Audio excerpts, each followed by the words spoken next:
यो वचनको यात्रामा विशेष गरी हितोपदेशको यात्रामा यहाँहरू सबैलाई फेरि पनि स्वागत भन्न चाहन्छु।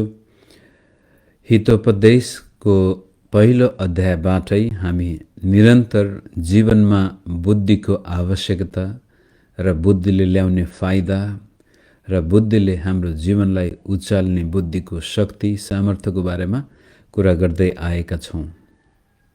एउटा ख्रीष्ट येशूमा विश्वास गर्ने मानिसको हृदयमा अथवा आत्मामा ऊ नयाँ गरी जन्मेको हुन्छ, तर त्यो मानिस आत्मा, प्राण अनि शरीरमा विभाजन भएको कारण हाम्रो पूर्ण व्यक्तित्वमा विकास आउनको लागि आत्माले त नयाँ गरी जन्म पायो, स्वर्ग जाने निश्चित भयो, जीवनको पुस्तकमा हाम्रो नाम लेखियो, तर ख्रीष्टलाई विश्वास गर्नु अघि, परमेश्वरलाई चिन्नु अघि जुन प्रकारको शरीरमा हामी थियौँ त्यो शरीरको अवस्थामा अचानक परिवर्तन आउँदैन। हो, कहिलेकाहीँ प्रभुले उद्धारका काम गर्नुहुन्छ, हामी चङ्गाई अनुभव गर्छौँ, शारीरिक चङ्गाई पनि, र शरीरले पनि धेरै ठुलो परिवर्तन अनुभव गर्छ। तर अधिकांशको अनुभव हामी जस्तो शरीरमा पहिला ख्रीष्ट येशूमा आउनुभन्दा अगाडि थियौँ त्यस्तै शरीरमा बाँचेका हुन्छौँ, र त्यसपछि हाम्रो मगज पनि जस्तो पहिला थियो त्यही मगज हामीसँग हुन्छ। र अब संसारमा बसुन्जेलसम्मको लागि आशिषमय जीवनको निम्ति शरीर पनि चाहिन्छ, र हाम्रो मगज पनि शरीरकै एक किसिमको भाग भएको कारण त्यो असल मगज पनि हाम्रो लागि नहुने कुरा हो। त्यसपछि यो मगज अनि शरीर पुरानै अवस्थामा हामीसँग भएको कारण यसमा बसेका खराब आदत अनि बानीहरू पनि हामी सजिलै बिर्सन सक्दैनौँ। कहिलेकाहीँ कुनैको जीवनमा प्रभुले उद्धारका काम गर्नुहुन्छ। ऊ हिजो अस्ति खराब बानी थियो, तुरन्तै यीशुमा विश्वास गर्दाखेरि ऊ बडो गजबले परिवर्तन हुन्छ, तर अधिकांशका बानीहरू सजिलै टुट्दैनन्, कारण हामी पुरानै जीवनमा छौँ। त्यसै कारण धेरै पटक बाइबलले अब हाम्रो मगजको परिवर्तन गर्नको लागि हामीलाई आह्वान गरेको छ, पुरानो स्वभावलाई त्याग्नको लागि हामीलाई बोलाएको छ, पुराना खराब आदत, विचार, कुइच्छा, अभिलाषाहरूलाई मार्नको लागि बाइबलले हामीलाई आह्वान गरेको छ। त त्यस किसिमले यो नयाँ जीवनलाई पूर्ण रूपले उपभोग गर्नको लागि हाम्रो मानसिक अवस्था, दिमागलाई, मनलाई, मगजलाई पूर्ण रूपले परिवर्तन गरेर ख्रीष्ट येशूको जस्तै मगज हामीमा आउनुपर्छ। त्यसको लागि हितो उपदेशले धेरै मद्दत गर्छ मित्रहरू।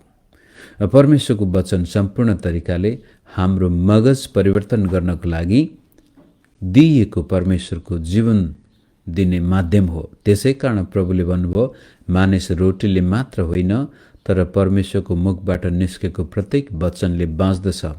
त नयाँ जीवनलाई फलिफाप बनाउने हो, नयाँ जीवनमा ख्रीष्टीय आनन्द, नयाँ जीवनमा परमेश्वरीय आशिषहरू हामी उपभोग गर्न चाहन्छौँ भनेदेखि हामीले शरीरको पनि वास्ता गर्नुपर्छ, त्यसका साथसाथै मगजको पनि वास्ता गर्नुपर्छ।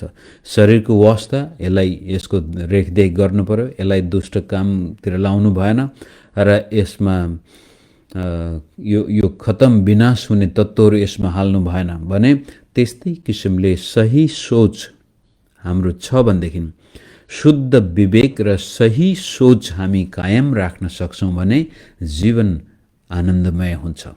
त्यो कुरोलाई आज यहाँको सामनेमा प्रस्तुत गर्न मैले हितोपदेश 5 प्रस्तुत गर्दा राखेको छु। वैवाहिक आनन्द,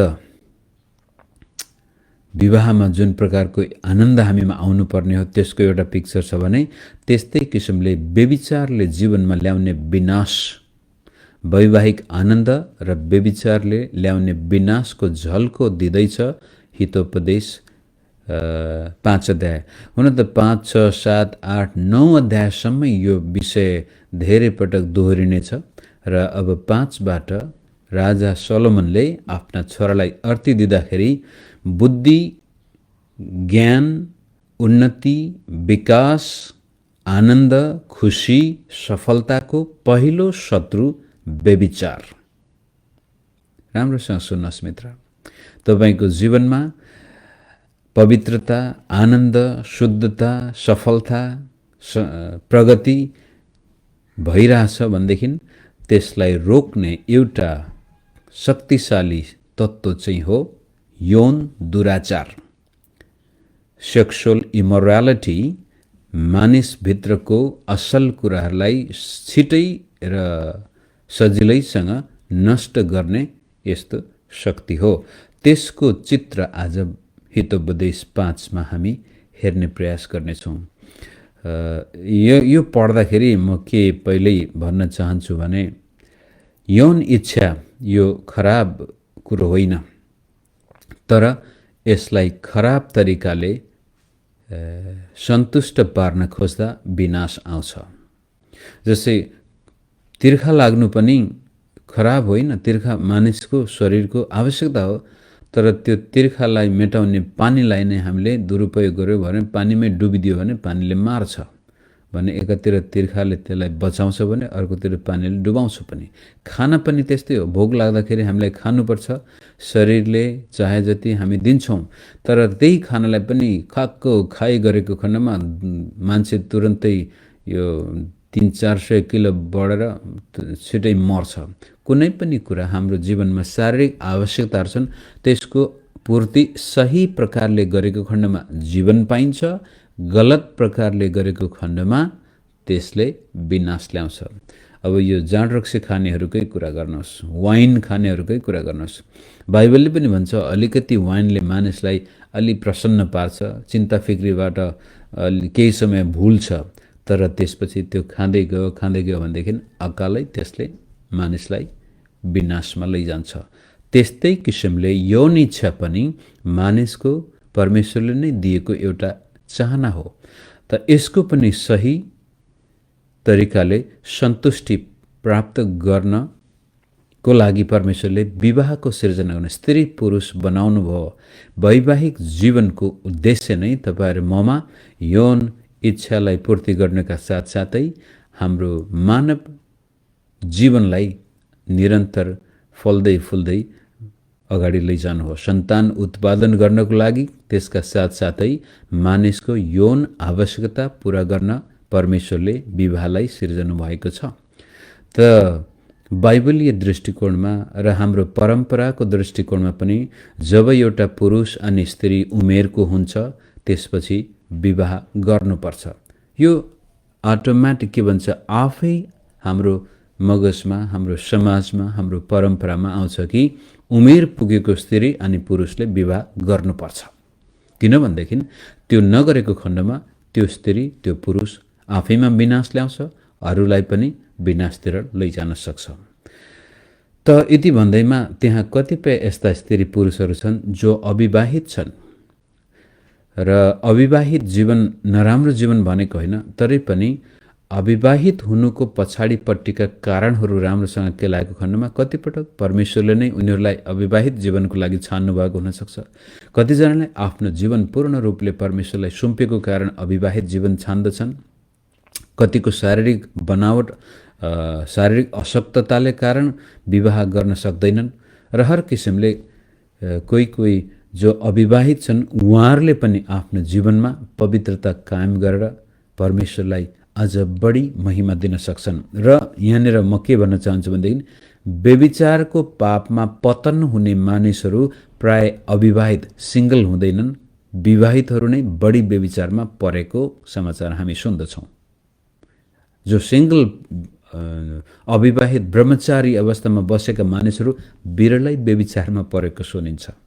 कारण उनीहरूको लक्ष्य हुन्छ, उद्देश्य हुन्छ कि प्रभुले नै उनीहरूलाई त्यसरी छानेको हो कि उनीहरूले आफ्नै स्वेच्छाले परमेश्वरको राज्यमा आफ्नो जीवन सुम्पेको हो र कहिलेकाहीँ परिस्थिति बस पनि चाहेर पनि नचाहेर पनि एक्लै जीवन बिताइरहेका मानिसहरू बिरलै व्यभिचारको पापमा फस्छन्। र व्यभिचारको पापमा ती व्यक्तिहरू फस्छन् जो विवाहमा गाँसिएका छन् तर विवाहमा असफल भएका छन्। असफल हुनुको कारण अनियन्त्रित यौन इच्छा। त्यो कुरोलाई हेर्नको लागि अब हामी हितोपदेश हेरौँ। पहिलो 1 र 2 पदमा हेरौँ। हे मेरो छोरो, मेरो बुद्धिमा ध्यान दे र मेरा अन्तर्दृष्टिका वचनहरू ध्यानसित सुन। यसरी तैले विवेकलाई कायम राख्नेछस् र तेरो ओठले ज्ञानको रक्षा गर्नेछ। त बुद्धिको बारेमा आफ्ना छोरालाई सिकाउँदाखेरि सोलोमन राजाले भन्दैछ, मेरा कुरामा ध्यान दे र यसले तेरो विवेक, शुद्ध विवेक कायम गर्नेछ भने त्यसपछि तैले सिकेको बुद्धिलाई तेरो ओठबाट तैले सुरक्षा गर्नेछ। अर्थात् जे तेरो हृदयमा छ त्यो ज्ञान अनि बुद्धिको कुरो नै तेरो मुखबाट बाहिर निस्कनेछ। अब व्यभिचार यस्तो एउटा शक्ति छ जसले शुद्ध विवेक कायम गर्न दिँदैन र त्यसपछि ज्ञान बुद्धिका कुराहरू पनि अब मुखबाट निस्कदैनन्। म सुरुदेखि नै भन्दै आएको छु, यदि कोही मान्छे एकदमै बेकुब भएको, हिजो अस्ति राम्रो थियो, त्यसले राम्रो कुरा बोल्थ्यो, गजब राम्रो व्यवहार गर्थ्यो, आत्मिक कुराहरू गर्दथ्यो, अचानक उसको बोलीमा परिवर्तन आयो, उसमा बुद्धि भ्रष्ट भएको कुरो तपाईँ देख्नुहुन्छ भने कता कता व्यभिचारमा ऊ फसेको हुनसक्छ। जस्तै उदाहरणको लागि धेरै वर्ष अगाडि म एकजना दाइलाई धेरै इज्जत गर्दथेँ र म र मेरो श्रीमती असनमा के काम किनमेलको लागि गएको थियौँ। अचानक ती दाइसँग असनमा भेट हुन्छ र हतारमा दाइले भन्नुभयो, ल ल ल ल जाउँ मोमो खाउँ भने एउटा मोमो पसलमा हामी बसेर मोमो खायौँ। तर ती दाइको बोली चाली, कता कता उनमा भएको त्यो अस्थिरता देख्दाखेरि ममा चिसोपना पसेको थियो र बुढीलाई भनेको थिएँ, होइन बुढी, यो मान्छे किन यसरी आत्तिएको छ? हिजो आज गजब राम्रो आत्मिक दाइ हो, मैले धेरै वर्षदेखि चिन्दै आएको व्यक्ति हो। नेपालमा प्राय विशेष गरी काठमाडौँमा उनलाई नचिन्ने मानिसहरू कमै थिए। त्यसको केही महिनापछि थाहा हुन्छ उहाँको वैवाहिक जीवनमा व्यभिचारको किराले खाग बनाइसकेको रहेछ, जसको कारण पछि उहाँ लामो समय, अहिले कहाँ हुनुहुन्छ थाहा छैन, दुःखको कुरो, तर धेरै वर्ष उहाँ जेल बस्नु पर्यो। र यस किसिमले ज्ञान बुद्धिलाई भ्रष्ट गरिदिने, जीवनलाई नष्ट गरिदिने व्यभिचार एउटा यस्तो खतरनाक चिज भएको कारण सोलोमन राजाले भन्दछ, छोरा विवेकलाई, शुद्ध विवेकलाई कायम राख र मैले दिएको बुद्धिलाई बचाइराख। किनभनेदेखि अब हेर्नुहोस् 3 पद, किनभने व्यभिचारी स्त्रीको ओठबाट मह चुहुन्छ र त्यसको बोली चाहिँ तेलभन्दा चिप्लो हुन्छ। अब व्यभिचारी स्त्री भन्ने बित्तिकै यहाँनिर खालि स्त्रीलाई मात्र दोष दिएको होइन कि व्यभिचारी पुरुष, यो चाहिँ अब छोरालाई दिएको अर्थी भएको कारण व्यभिचारी स्त्रीबाट होसियार भनेको छ, छोरीलाई दिएको भए व्यभिचारी पुरुषबाट भनेर उसले भन्थ्यो। त्यसै कारण व्यभिचारी स्त्रीको ओठबाट मह चुहुन्छ, मुखबाट नै। हेर्नुहोस् है, ज्ञान बुद्धिका कुराहरू पनि मुखबाटै बाहिर व्यक्त हुन्छन् अनि यस्ता व्यभिचारका कुराहरू पनि मुखबाटै व्यक्त हुन्छन्। र मैले भन्दै आएको छु, कसैले अब श्रीमान श्रीमतीमा एकदमै रुखो बोली हुन्छ, बाहिर गएर हजुर, दाजु, बहिनी मिठो बोलेपछि मक्खै मह चुहिन्छ र त्यसको बोली चाहिँ तेलभन्दा चिप्लो हुन्छ। तापनि अन्तमा त त्यो स्त्री पित्त झैँ तितो र 2 धारे तरवार झैँ लाग्ने हुन्छ। व्यभिचारको पापमा जब मानिस फस्दछ त्योभन्दा अगाडि उसलाई यस्तै अनुभव हुन्छ, ओहो निकै म त धेरै शक्तिशाली मानिस हुँ, म त आकर्षित मानिस हो कि म भनेर एक किसिमको त्यो मक्ख पारिदिने शक्ति व्यभिचारी स्त्री अनि पुरुषको ओठमा हुँदो रहेछ, उसको व्यवहारमा, बानी चाल चलनमा। तर अन्तिममा गएर पित्त झैँ तितो, 2 धारे तरवार, केही बाँकी राख्दैन, यता चल्छ यतै काट्छ, उता चल्छ उतै काट्छ, जीवन तहस नहस बनाइदिन्छ। बुद्धि भ्रष्ट जब हाम्रो हुन्छ तब व्यभिचारतिर लाग्दछौँ र व्यभिचारमा लागेको मान्छे त्यसपछि विनाशतिर लाग्दछ। त्यसको खुट्टा मृत्युको बाटोतिर ओह्रालो लाग्छ, त्यसको पाइला सोझै पातालतिर लागेको हुन्छ। त्यसले जीवनको मार्गतिर ध्यानै दिँदैन, त्यसको चाल कुटिल छ तापनि यो कुरो त्यसले थाहा गर्दिन। यो व्यभिचारको पापको एउटा अन्धोपन हो। उसलाई थाहा छ म विनाशमा जाँदैछु भन्छ, तर त्यसमा ध्यान दिँदैन। आज भोलि 1 दिन 2 दिन कसरी हो एक किसिमको त्यो बेकुबीपना आउँदछ ती व्यक्तिहरू जो व्यभिचार विवाह छ, आफ्नो श्रीमान छ, आफ्नो श्रीमती घरमा छ, तर परस्त्री, यो व्यभिचारी स्त्री भन्ने बित्तिकै परस्त्री भन्ने शब्द पनि प्रयोग गरिएको छ त्यहाँनिर। त आफ्नो श्रीमान अनि श्रीमती छँदा छँदै परस्त्री र परपुरुषसँग आकर्षण हुने मानिस व्यक्ति बिस्तारै बिस्तारै विनाशतिर गइरहेको हुन्छ। उसको मान सम्मानको विनाशका साथसाथै उसको श्री सम्पत्तिको विनाशका साथसाथै अन्त्यमा तल हामी हेर्नेछौँ उसको शारीरिक विनाश पनि त्यहाँ आउनेछ। उसलाई थाहा हुँदैन र त्यो स्त्रीलाई पनि थाहा हुँदैन मैले आफ्नै जीवनमा विनाश ल्याउँदैछु र अर्काको जीवनमा पनि विनाश ल्याउँदैछु। र 4 अध्यायमा त हामीले देखेका छौँ दुष्ट मानिसहरू जबसम्म उनीहरू अरूलाई खसाल्न सक्दैनन् तबसम्म निन्द्रा लाग्दैन। कतिपय यस्ता दुष्ट मानिसहरू हुन्छन् जसले अर्काको विवाह भत्काउँदा रहर लाग्छ, उनीहरू मजाक गर्दछन्। अब तपाईँ बुढाबुढी एक ठाउँमा उभिरहनु भएको थियो, कुनै एउटा स्त्रीले आएर तपाईँको श्रीमानलाई आँखा लगाइदिन्छ, यसो मुसुक्क हाँसेर जान्छ अनि श्रीमतीलाई रिस उठिहाल्छ। अनि तँ किन त्योसँग लागिस् भनेपछि श्रीमान श्रीमती झगडा हुन्छ। त्यो उनीहरू टाढैबाट हेरिरहेका हुन्छन्, हेर्दाखेरि उनीहरूलाई मोज गर्न रमाइलो लाग्छ। दुष्टहरू अरूको दुःख अरूको विनाशमा रमाउँछन्। त्यस्तै किसिमले सायद श्रीमानको पनि त्यस्तै होला। एउटा पुरुष आएर तपाईँको श्रीमतीसँग लसक्क पसेको हुन्छ, तपाईँलाई लाग्छ होइन के हुन्छ, अनि श्रीमतीलाई सोध्नुहुन्छ होइन त्यो को हो, त्यससँग किन बोलिस्, किन हाँसिस्, अनि तपाईँ झगडा हुन्छ। दुष्टहरू ताली बजाइरहेका हुन्छन्। दुष्टताको बाटो त्यस्तो हुन्छ भनेर 4 अध्यायमा हामीले हेरेका थियौँ। भनेदेखि यहाँ पनि कतिपय यी दुष्ट मानिसहरूले अरूको जीवन विनाश गरिरहेको बेलामा आफू विनाश भएको कुरो थाहा हुँदैन, त्यसले जान्दिन। 7 पद, अब हे मेरा छोरा हो मेरा कुरा सुन, मैले भनेका कुराहरूबाट तर्केर एकातिर नलाग, त्यस्ती स्त्रीदेखि टाढा बस, त्यसको घरको ढोका नजिक नजाऊ। यो एउटा बडो गजबको सल्लाह धेरै मानिसहरूले वास्ता गर्दैनन्। जस्तै आजको अमेरिकी राष्ट्रपति के भन्छ, उपराष्ट्रपति माइक पेन्सको एउटा प्रिन्सिपल जहिले पनि यो ठुल्ठुला टेलिभिजन नेटवर्क्सहरूले खिल्ली उडाउँछन् उनलाई। कारण उनले भनेका छन् कि मेरो श्रीमती बाहेक म अरू कुनै परस्त्रीसँग एउटै कोठामा कहिल्यै पनि म बस्दिनँ, एउटै गाडीमा पनि म चढ्दिनँ। मेरो श्रीमती बिना परस्त्रीसँग म कहिले पनि यो कम्प्रोमाइजिङ स्थानमा एक्लै ठाउँमा म जाँदिनँ, जोसुकै किन नहोस् त्यो स्त्री भन्दाखेरि धेरैले उनलाई खिल्ली उडाउँछन्, ठट्टा उडाउँछन्। र अस्ति मात्रै 2 हप्ता अगाडि हो, म र मेरो बुढी हाँसे गरेको थियो त्यो समाचार सुन्दाखेरि। सिएनएनको एउटा पोलिटिकल लिगल कमेन्टेटर, उसको नाम त तपाईँ सायद सुन्नुभयो भएन, जसले माइक पेन्सको खिल्ली उडाउँदछन्, यिनीहरू नै जब व्यभिचारको पापमा पक्रिन्छन् यिनीहरू आफै पतन हुन्छन्। अब निकै नाम प्राप्त गरेको, ख्याति प्राप्त गरेको त्यो पत्रकार गजब नराम्रोसँग अस्ति पतन भयो। साधारण उसको बेकुबीपनले गर्दाखेरि, व्यभिचारका कुराहरूमा उसले आफैलाई नियन्त्रण गर्न नसक्दाखेरि उसको मान सम्मान इज्जत सबै माटोमा मिल्यो भने त्यो नहुनको लागि, त्यस्तो अवस्था नआओस् भन्ने उद्देश्यले नै उपराष्ट्रपति माइक पेन्सले अरू थुप्रै अरू व्यक्तिहरूले आफ्नो नैतिक जीवनमा कुनै प्रकारको दाग नलागोस् भनेर कुनै एउटा प्रिन्सिपल चाहिँ ती स्त्रीदेखि टाढा बस र त्यसको घरको ढोकाको नजिक नजा।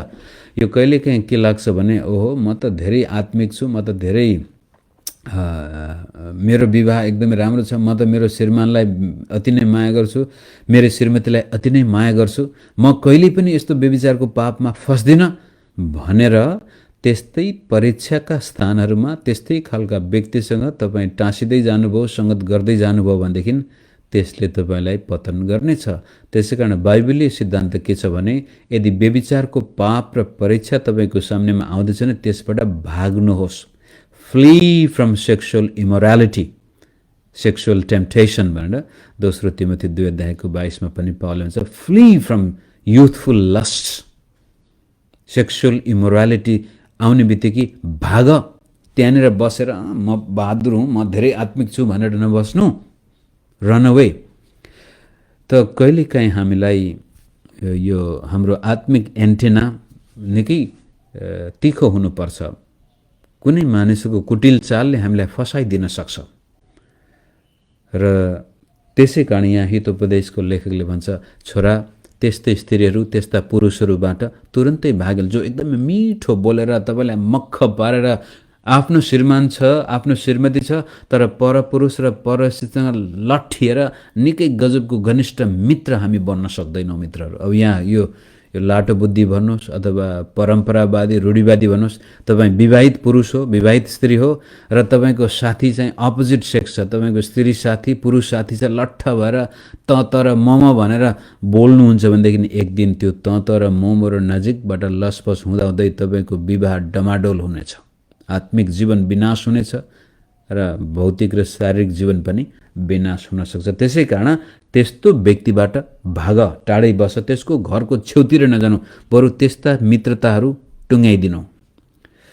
9 पद, नत्र तिमीले आफ्नो उत्तम बल पराईलाई दिनेछौ र तिमीहरूको उमेर निर्दयीको हातमा पर्नेछ। व्यभिचारको पापमा पतन भएको मानिस अकालै मर्छ।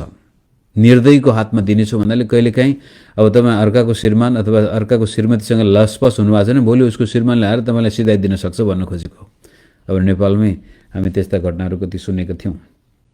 10, विदेशीहरूले तिमीहरूको सम्पत्तिमा चयन गर्नेछन्। जो व्यभिचारमा पतन हुन्छ उसले आफ्नो सम्पत्ति उडाएको थाहा हुँदैन। कतिपय यस्ता स्त्री पुरुषहरू हुन्छन् तपाईँबाट पैसा लुट्नको लागि तपाईँलाई मायाजालमा मख पारेर बसेको। अब विदेशमा बस्ने थुप्रै दाजुभाइहरूको समस्या के छ भने घरमा कुनै दुष्टले उनीहरूको श्रीमतीलाई मख पारेछ, फकाइ फुलाइ गरेछ, विदेशबाट पठाएको दुःख गरेको पैसा यहाँ दुष्टले खाइरहेको हुन्छ, श्रीमतीलाई थाहा हुँदैन। त्यस्तै किसिमले श्रीमानलाई पनि थाहा हुँदैन। ऊ विदेशमा दुःख गर्दैछ, घरमा श्रीमती छ, छोराछोरी बसेछन्, विदेशमा कुनै कुनै स्त्रीले उसलाई मक्क पारेर उसले कमाएको पैसा उतै उडाइरहेको हुन्छ। वेश्यालयमा जानेहरूको त्यस्तै अवस्था हुन्छ, जसले गर्दा उनीहरूको सम्पत्ति विनाश। र तिमीहरूका पसिनाको कमाइ चाहिँ अर्कैको घरमा भरिभरा हुनेछ। 11 पद, जीवनको आखिरी समयमा तिमीहरूले विलाप गर्नेछौ। जब तिमीहरूका मासु र छाला गलिसकेका हुनेछन् तब तिमीहरूले भन्नेछौ, हाय मैले अनुशासनलाई कसरी घृणा गरेँ र सुधार र हप्कीलाई मेरो हृदयबाटै लत्याएँ। मैले मेरा गुरुहरूको आज्ञा पालन गरिनँ र मेरा प्रशिक्षकहरूको कुरामा ध्यानै दिइनँ। म पुरै सर्वनाशको खाडलमा आइपुगेको छु र सारा समुदायको सामु निन्दित भएको छु। अब व्यभिचारको पापको एउटा ठुलो उपलब्धि भनेको नै पछुतोपन। मेरो बुढी र म एउटा च्यानल बेला बेलामा हेर्छौँ, जो चाहिँ गजब राम्रो भजनहरू गाउँछ त्यो दाइले। जिमी स्वागर्ट, तपाईँ सबैजना कतिजना पुरानो व्यक्तिले चिन्नुहुन्छ, अमेरिकी प्रचारक हुन्। उनले व्यभिचारलाई आफ्नो जीवनमा काम गर्न दिए। निकै महान प्रचारक थिए 1980 को दशकमा र 1988 र 89 मा उनी व्यभिचारको पापमा पतन हुन्छन्। तर आज पनि उनी सेवामै छन् र उनको एउटा प्रख्यात गीत चाहिँ वेस्टेड इयर्स भन्ने त्यो गीत गाउँदाखेरि मेरो बुढी र म भन्छौँ, है यो व्यक्तिले त्यतिखेर ध्यान दिएको भए आज वेस्टेड इयर्स, खेर गएका वर्षहरू, त्यो भजन उनी बेला बेलामा गाइराख्छन्। वेस्टेड इयर्स भन्ने बित्तिकै दुःख पनि लाग्छ, माया पनि लाग्छ। व्यभिचारको पापले पछुतो बाहेक अरू केही बाँकी राख्दैन। सब तपाईको शरीर खाग हुन सक्छ, ज्ञान बुद्धि त गयो, परिवार नष्ट हुन सक्छ, छोराछोरीको जीवन डमाडोल हुन सक्छ, शरीरमा विभिन्न खालका रोगहरू लागेर तपाईँ विनाश, पछुतो बाहेक अरू केही बाँकी राख्दैन। मित्रहरू, यदि व्यभिचारको पापको शिकार तपाईँ हुनुभएको छ भनेदेखि त अब त्यसको विपरीत हेर्नुहोस् है। यदि तपाईँमा वैवाहिक पवित्रता छ, वैवाहिक शुद्धता छ भने तपाईँ साह्रै आनन्दित व्यक्ति हुनुहुन्छ। म त भन्छु, यदि विवाहमा तपाईँ सफल हुनुहुन्छ, सुखी विवाह छ भने संसारमा आगो लागोस् न, मतलब हुँदैन। तपाईँ बडो आनन्दित व्यक्ति हुन्छ। सुखी विवाह, जुन विवाहमा यौन आनन्द छ, जुन विवाहमा मन मिलेको छ, जुन विवाहमा प्रेम छ, जुन विवाहमा पवित्रता छ, त्यो विवाह अत्यन्त ठुलो आशिष हो। त्यसै कारण बाइबलले व्यभिचार नगर भन्नुको मतलब आनन्द नगर, मोजमजा नगर, हामीलाई चाहिँ एक किसिमको त्यो खुसीबाट वञ्चित गर्न होइन, तर वास्तविक खुसी विवाहमा छ मित्रहरू। किनभने यौन इच्छा खाली शारीरिक सम्बन्धले मात्र पूरा हुँदैन। यौन इच्छा पूरा हुन पहिला भावनात्मक एकता, मानसिक एकता र साथसाथै जीवनका सबै क्षेत्रमा तपाईँ एकै भएर विवाहमा जानुहुन्छ भनेदेखि बल्ल त्यसमा बडो गजबको यौन आनन्द आउँछ र आफ्नो विवाहमा यौन आनन्द प्राप्त गरेको पुरुष होस् या स्त्री होस्, त्यसले जीवनमा धेरै कुराहरू गर्न सक्छ। त्यो कुरो अब 15 पदबाट हेरौँ। आफ्नै कुण्डको पानी र आफ्नै कुवाबाट बगेको पानी पी, के तेरो कुवाको पानी सडकतिर र तेरो खोलाको पानी बजारहरूतिर बग्न दिने अथवा लोग्ने स्वास्नी बीचमा शारीरिक सम्बन्धबाट प्राप्त हुने यौन आनन्दको बारेमा यहाँनिर कुरा गरिएको छ। 17 पद, त्यो तेरै निम्ति मात्र होस्, पराई त्यसको हिस्सेदार पटक्कै हुन नपाओस् अथवा व्यभिचारको पाप कहिले पनि तपाईँको विवाहमा नआओस्। तेरो फुहारा आशीर्वादी होस् र तेरो युवावस्थाकी पत्नीसँग त आनन्दित हो। मायालु मृगी र राम्री हरिण झैँ त्यसैको स्तनमा त सन्तुष्ट बन, त सधैँ त्यसैको प्रेममा मोहित भइरहोस्। अब राजा सोलेमान आफैले सयौं विवाह गरेको थियो, तर कहिल्यै सन्तुष्टि पाएन छ र बल्ल त्यसपछि अब आफ्नो छोरालाई भन्छ, तेरो वैवाहिक स्त्री, जवान उमेरको तेरो स्त्री जो छ, जुन व्यक्तिसँग तिमीहरूले विवाह गरेका थियौ, त्यो व्यक्तिसँग रमाउन सिक, आनन्द गर्न सिक। द क्वीन भन्ने एउटा बेलायती अङ्ग्रेजी शिक्षक र थाइल्यान्डको राजाको प्रेम हुन्छ।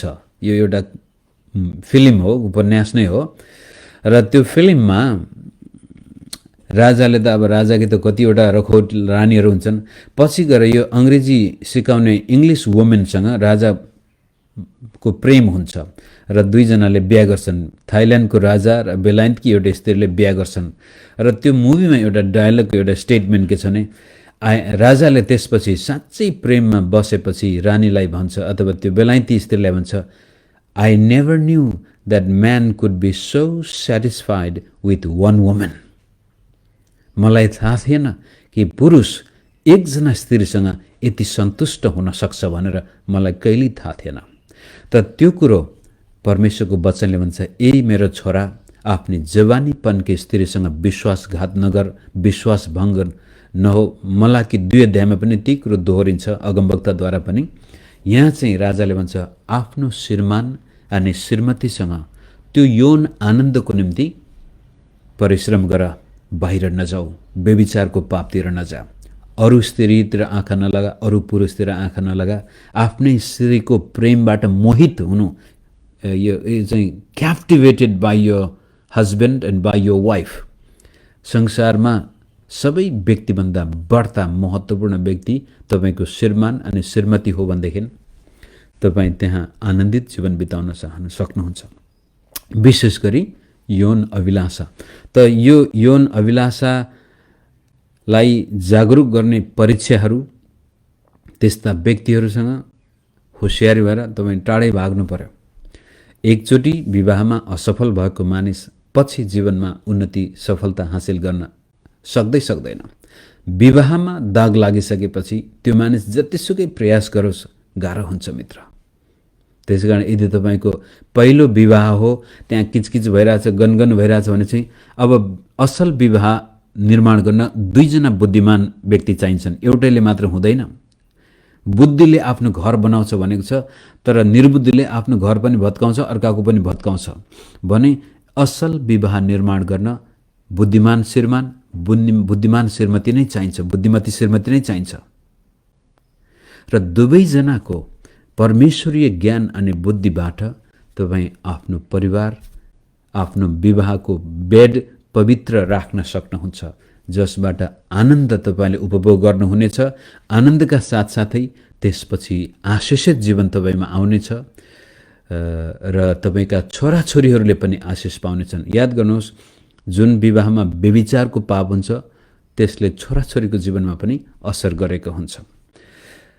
यस किसिमले तपाईँको श्रीमान अनि श्रीमती बाहेक अर्को पुरुषसँग तपाईँको मन कहिले लाग्नु हुँदैन मित्र। शारीरिक व्यभिचारको कुरो मात्रै हैन, मानसिक रूपले पनि।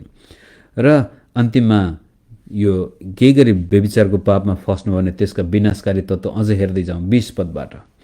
हे मेरो छोरा, त किन वेश्याको मोहमा फस्छस्? त किन अर्काकी पत्नीलाई आलिङ्गन गर्छस्, अँगालोमा हाल्छस् भन्न खोज्यो। किनभने मानिसको चाल त सधैँ परमप्रभुको दृष्टिमा रहिरहन्छ र उहाँले त्यसका सबै मार्गहरू जाँच्नुहुन्छ। अब को मानिस व्यभिचारमा पर्दो रहेछ? त्यो व्यक्ति जो परमप्रभुको भयमा बाँच्दैन। अब सुरुमै हामी हेर्दैछौँ परमप्रभुको भय नै ज्ञान बुद्धिको सुरुवात हो र अहिले आएर यो व्यभिचारमा पर्ने मानिस त्यो व्यक्ति हो जसको जीवन जिउने चाल चाहिँ परमेश्वरको नजरमा छैन, आफ्नै नजरमा बाँचिरहेछ। ऊ परमेश्वरको उपस्थितिको चेतनामा नै हुँदैन। म जे गर्दैछु म परमेश्वरको उपस्थितिमा गर्दैछु भन्ने होस नै हुँदैन। तर योसेफको जीवनबाट हामी के देख्छौँ? जब योसेफ व्यभिचारको पापमा पर्न आँटेको थियो त्यो बेलामा पोतिफरको श्रीमतीलाई भन्छ, म कसरी परमेश्वरको विरुद्धमा पाप गर्नु? त यो constant awareness of the presence of God हाम्रो जीवनमा हुनुपर्दछ। र फेरि म पढ्छु, किनभने मानिसको चाल त सधैँ परमप्रभुको दृष्टिमा रहिरहन्छ र उहाँले त्यसका सबै मार्गहरू जाँच्नुहुन्छ। दुष्ट मानिसको खराब कामले त्यसलाई पासोमा पार्छ र आफ्नै पापको बन्धनमा त्यो जेलिन्छ। हेर्नुहोस्, यो व्यभिचारको पाप चाहिँ पासो हो।